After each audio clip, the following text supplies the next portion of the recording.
The National Academy of Sciences Public Welfare Medal is awarded as our highest award. It is to be given no more than once each year in recognition of distinguished contributions in the application of science to the public welfare.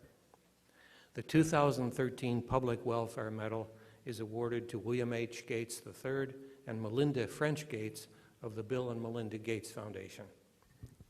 The letters that supported this nomination spoke very powerfully of the dedicated service of these co-chairs of the Bill and Melinda Gates Foundation to the disadvantaged people of the world and to the vision, passion, and resiliency of Bill and Melinda Gates in addressing the world's most difficult problems. The nominating letters provided striking examples of the goals and programs of their foundation and of the personal leadership that they provide as partners.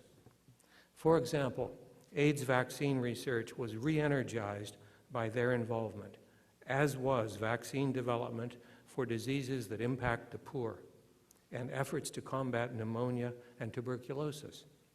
They are supporting desperately needed science-based tools for malaria modeling and diagnostics. They are spurring improvements in agriculture, water and sanitation, in family planning, and in financial services for the poor. And their research on teacher effectiveness in the United States is breaking new ground and offers the possibility of fundamental improvements in our public schools. Bill and Melinda Gates stated the principles that guide their work, and I will quote, "Every life has equal value. Every person deserves the chance to live a healthy, productive life. Together, we will apply new thinking to big problems and find solutions for people with the most urgent needs." The NAS's Public Welfare Medal is rarely awarded to more than one person. In 2013, NAS is proud to present this award to the partners Melinda and Bill Gates for their leadership in applying science and innovation to some of the world's most difficult challenges in health, development, and education, thereby improving the lives of millions and changing the trajectory of global health. Please express our thanks to Bill and Melinda Gates with a round of applause as they come to the podium.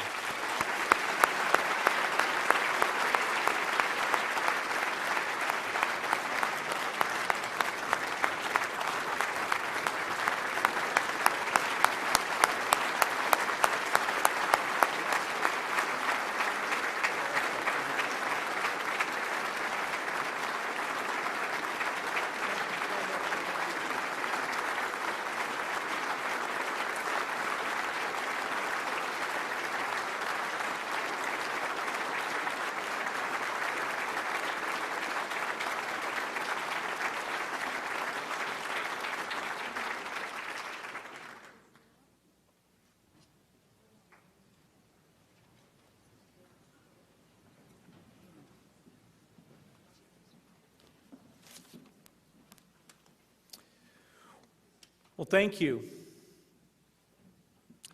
Today we have a lot of eminent scientists here, people with remarkable credentials. I want you to know that between the two of us, Melinda and I have 2 degrees. Both of them hers.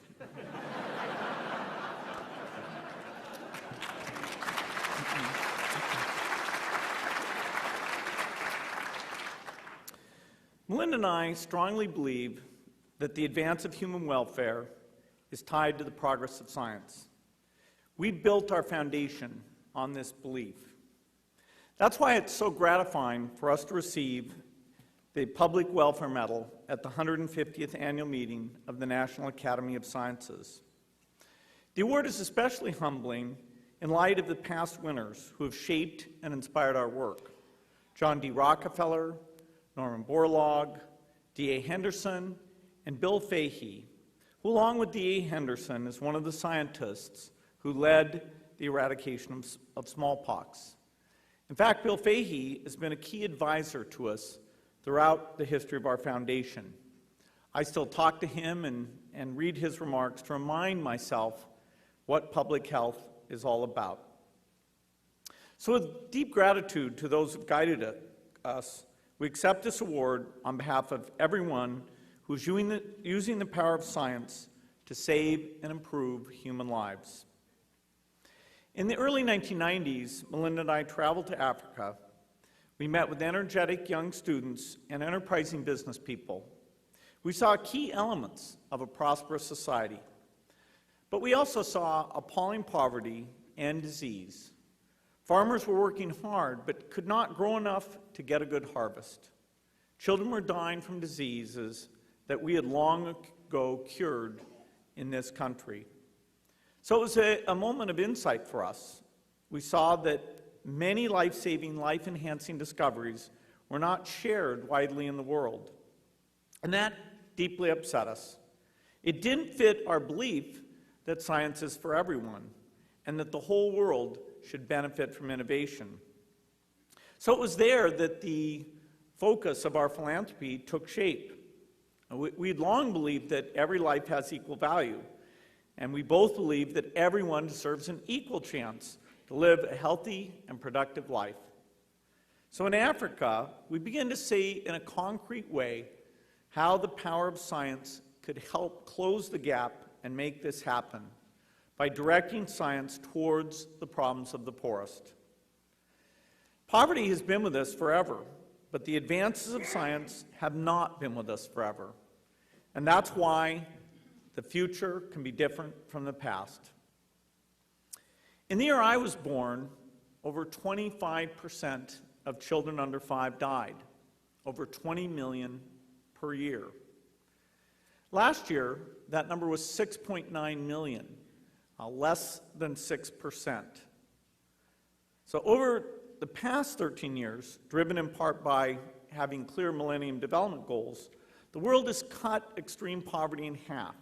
It's cut the number of people who don't have access to safe drinking water in half. It's cut nearly in half the number of mothers who die in childbirth. The key to this have been the tools of science applied with clear goals, clear measurements, and making sure that they are delivered to those who need them. The most important tool in this progress have been vaccines. And it's very exciting that now we not only are able to take the vaccines that are developed for the rich world and get them out very quickly in the poor world, but we actually develop vaccines that are specific to the needs of the poorer countries.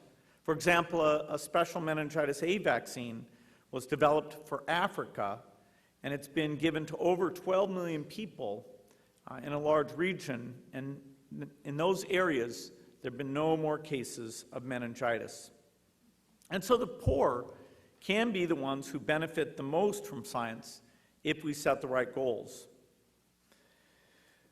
This conviction inspired us to create what we called the Grand Challenges in Global Health. We offered grants to encourage scientists to work on breakthroughs for the poorest. One challenge is to discover a way to make vaccines that don't require refrigeration, which would make them far easier to deliver in remote areas. Another challenge is to find a biological or chemical approach to making mosquitoes incapable of transmitting malaria. Another challenge is to uncover the roots of newborn and infant health problems, the least understood area of child mortality.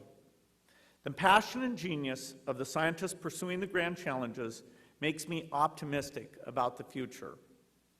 Seeking scientific breakthroughs is very exciting work. It means you get to look into electronic microscopes and into latrines. 2 years ago, Melinda and I announced the Reinvent the Toilet Challenge. The need isn't obvious to everyone in the West, but in the developing world, 2.6 billion people have no access to toilets. Open defecation creates rivers of disease. 1.5 million children die every year from contaminated food and water. Yet the toilet that we all use is not a solution.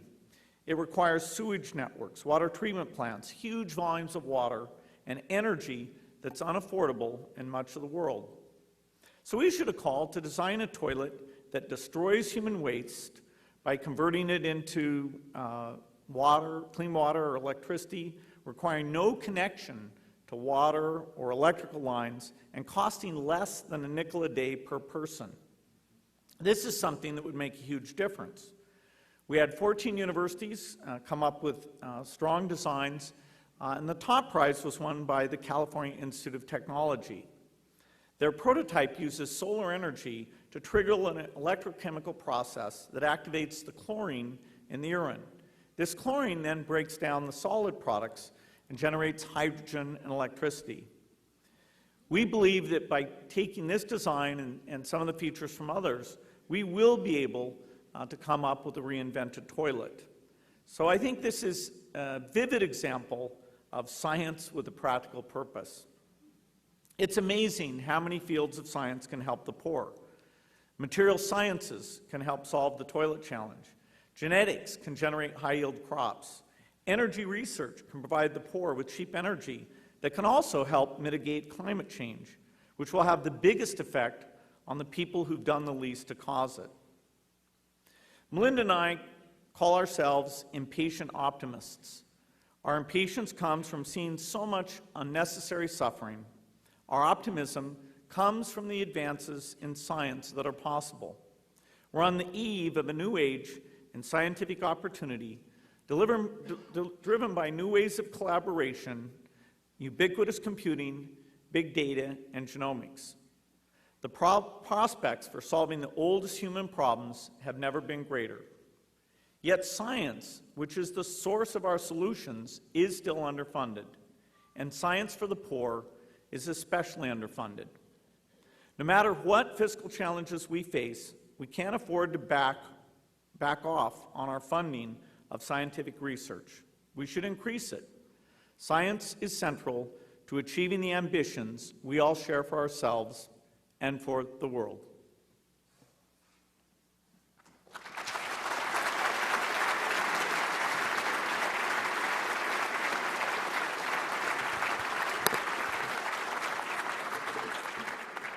Thank you very much for that touching welcome when we came to the stage. I can't tell you how honored we are to share the stage with so many incredible scientists. I mean, the work that they're doing that we all got to hear about today is really something to behold. And we're especially appreciative of this award because it really highlights the importance of science for improving everyone's lives, no matter where they live on the planet. Bill and I feel like in some ways we're early in our careers at the Foundation. But I want to say we've been traveling now for over 15 years on behalf of the Foundation. We're out in the developing world a minimum of 4 times a year each. And when you're there and in these places, one of my favorite things to do is to talk to the mothers and fathers. And particularly, I'll run into women in the clinics who are standing in line to get vaccinations for their children. When we start talking to these women, they'll tell you that they've come usually from over 8-10 kilometers. They've got the child with them that needs to be vaccinated. Quite often they'll have several other children with them. They'll have carried their food for the day because they know it's a long journey and that they have the day ahead of them. And they're often in a long line waiting. And I think about those women so often because they understand the power of science to save their child's life. And they will go to great ends to get to the means of science. So if love was enough to save a life, we wouldn't have so many mothers burying their children every year. But we know it takes science in addition. Whether that's in the form, as Bill said, of vaccines, or if it's better seeds for farmers, or a new contraceptive device, science gives us the power to make our caring really matter. Our challenge, I think, is to get more science done with the poor in mind. There are tremendous advances underway today, as we heard from so many of the awards, and that's a cause for celebration. But there still are far too many barriers to really bring some of the science to others around the world. We often take too long to deliver these life-saving methods to other places in the world. Or we take innovations that were created for the developed world and we ship them over to the developing world without taking their needs in mind. And sometimes we're even stalled by behaviors and beliefs that elevate old practices instead of the urgency of what's at hand today. You may have heard that I've been spending a great deal of my time advocating recently for family planning. One of my favorite pieces of research goes back to Bangladesh in the early 1960s. They gave contraceptives to half the villagers, and to the other half of the villagers, they didn't give contraceptives. One of the longest longitudinal pieces of study that happened in global health. Over 20 years, they followed these families. The families, at the end of 20 years, who'd received contraceptives were healthier, the children were healthier, not only was the family wealthier, but the women had more wages, and both the male and the female children were in school longer. Contraceptives, to me, are one of the greatest anti-poverty tools we have available today. But the appalling paradox in the world today is the more poor you are, the less likely you are to having access to contraceptives. The barriers are enormous. I can't begin to tell you how large they are. When I talk to women in the developing world, I hear over and over again from them that they cannot negotiate a condom even inside their own marriage. And when you ask them why, they'll say quite often in a high HIV prevalence setting, if I ask my husband to use a condom, I'm either suggesting I have AIDS or I'm accusing him of having AIDS. I met a woman last year in Niger. I went to Niger right before London Family Planning Summit. I wanted to understand, could the idea there take hold like it has around the world in one generation? And so I went to Niger. It's the country that still has the most children per woman, the most highest desired family size for men and women. And I met a woman there named Sadie. She had 5 children already. And as I sat down to talk with her, she said to me, why is it I have to travel 15 kilometers in the heat and the dust, and I can see that health post from my house, and I had just been there, and yet I can't get contraceptives. I can't get that injection I need 4 times a year. And she said, last time I traveled, I walked the 15 kilometers, that shot, that Depo-Provera shot, it wasn't available. And she said to me, don't you see we're struggling here? We're struggling. I want to feed my children, but that means I have to be able to space my children. So, if we want to get all of the benefits of science for contraceptives, we need researchers to travel out to the field. We need to have them understand what these women's lives are like. We need to make the contraceptives so they last longer. They're more covert, they're cheaper, they can be delivered in a village or in a woman's home. We're not doing great science, or haven't been, around contraceptives, and that's going to change. I think providing access to contraceptives should be a global priority for government leaders, business leaders, and yes, community leaders and religious leaders. Because we know contraceptives reduce poverty. It allows parents to decide the size of their family. It allows them to space the birth of their children, to feed their children, and as they'll tell you, to then educate their children. So often they're about educating the next generation. So science is clear in this case. Contraception dramatically improves the well-being of both mothers and children. Another crucial way that Bill and I see science in the developing world fighting poverty is agriculture. We believe using science to help the poorest farmers grow more crops is the world's single most powerful lever for reducing both hunger and poverty. The Alliance for Green Revolution in Africa is working to develop and distribute seeds that can get higher yields of maize and other crops on the same land in the more harsh weather conditions that exist. I recently visited Tanzania, talked to a woman named Joyce who is a farmer, and her husband Raymond. They had 4 children and they were growing vegetables and maize.